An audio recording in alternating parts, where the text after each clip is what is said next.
ကလေးမလေးတယောက်ရှော့စီးစင်ပေါ်ကနေရှော့ဆင်းသွားပေမဲ့တစ်ဖက်ကနေဘယ်တော့မှပြန်ထွက်မလာခဲ့ပါဘူးတဖြည်းဖြည်းနဲ့အဲ့ဒီလိုဖြစ်ရမျိုးတွေခဏခဏကြုံလာရပါတယ်ကလေးတွေဟာရှော့စီးစင်းသွားကြပေမဲ့ဘယ်သူမှပြန်မလာကြတော့ပါဘူးဒီသတင်းပြန့်နှံ့သွားတဲ့အခါညီမနှစ်ယောက်ဟာအမှန်တရားကိုကိုယ်တိုင်ရှာဖွေဖို့ဆုံးဖြတ်လိုက်ကြပါတယ်ညီမဖြစ်သူကခါမှာကျိုးတစ်ချောင်းကိုချီလိုက်ပြီးရှော့ပေါ်ကနေဆင်းသွားပါတယ်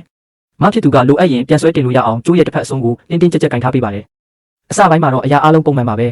ညီမဖြစ်သူကရှော့ဆင်းသွားပြီးဘေးကင်းကင်းနဲ့ပြန်ထွက်လာပါတယ်ထူးဆန်းတာဘာမှမဖြစ်ခဲ့ပါဘူးသူမဟာအချိန်ချင်းထပ်ပြီးစမ်းတက်ကြည့်ပါတယ်အချိန်ပေါင်းများစွာရှော့ဆင်းခဲ့ပေမဲ့အချိန်တိုင်းဘေးကင်းကင်းနဲ့ပြန်ထွက်လာပါတယ်အဲ့ဒီအခါအမဖြစ်သူကမင်းရှော့စီတာပုံစံမမှန်လို့နေမှာပါလို့ပြောလိုက်ပါတယ်ဒီတစ်ခါမှာတော့ညီမဖြစ်သူကခေါင်းကိုအောက်ဆိုင်ပြီးစောက်ထိုးပုံစံနဲ့ရှော့ဆင်းပါတော့တယ်သူမဟာအချိန်တော်ကြာအောင်ရှော့ဆင်းနေခဲ့ပေမဲ့အဆုံးသက်ကိုမတွေ့ရသေးပါဘူးရုတ်တရက်ဆိုသလိုပတ်ဝန်းကျင်တစ်ခုလုံးမှောင်တိကျသွားပြီးသူမသတိမေ့သွားပါတော့တယ်သူမပြန်လို့လာတဲ့အခါထူးဆန်းတဲ့ကူလိုနေရာမျိုးကိုရောက်နေတာကိုတွေ့လိုက်ရပါတယ်အဲ့ဒီနေရာဟာပျောက်ဆုံးသွားတဲ့တခြားကလေးတွေအားလုံးရှိနေတဲ့နေရာဖြစ်နေပါတယ်အခုမှပဲသူမအားလုံးကိုနားလည်သွားပါတော့တယ်ဒီနေရာဟာရှော့စီးစင်ကနေကလေးတွေကိုဆွဲယူစုဆောင်းထားတဲ့နေရာဖြစ်နေတာပါသူမဟာအိတ်ထဲကဘုံသေးလေးတစ်လုံးကိုထုတ်အဲ့ဒီနေရာမှာချထားပြီးအချိန်ကိုက်စနစ်ပေးထားခဲ့ပါတယ်ပြီးနောက်သူမဟာရှော့လန်းကြောင်းတိုင်းအပေါ်ကိုပြန်တက်ပါတော့တယ်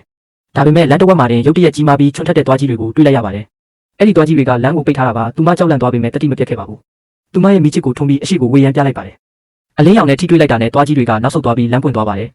သူမချက်ချင်းပဲဝေါ်ကီတိုကီထဲကနေအမကျမကိုဆွဲတင်တော့လို့အော်ပြောလိုက်ပါတယ်အမဖြစ်သူကကျိုးကိုအားကုန်သုံးပြီးဆွဲတင်လိုက်ရနောက်ဆုံးမှာတော့သူမအပေါ်ကိုပြန်ရောက်လာပါတယ်ဘုံရဲ့အချိန်စနစ်ကလည်းပြီးတော့မဲ့ဆဲဆဲဖြစ်နေပါပြီသူတို့အားလုံးအဝေးကိုပြေးပြီးပုံနေလိုက်ကြပါတယ်ခဏကြာမှတော့ကျေလောင်တဲ့ပောက်ကွဲတန်ကြီးထွက်ပေါ်လာပါတယ်ခုတစ်ခုလုံးပြိုကျပျက်စီးသွားပြီးအားလုံးပြောက်ကွယ်သွားပါတော့တယ်အချိန်တန်ကြာပြီးနောက်မှာတော့ညီမဖြစ်သူကရှော့စီးစင်ကိုထပ်ပြီးစမ်းသက်စီကြည့်ပါတယ်ဒီတစ်ခါမှာတော့သူမဟာတက်တောင့်တက်တာနဲ့ရှော့ဆင်းသွားနိုင်ပြီးဘေးကင်းကင်းနဲ့ပြန်ထွက်လာနိုင်ခဲ့ပါတော့တယ်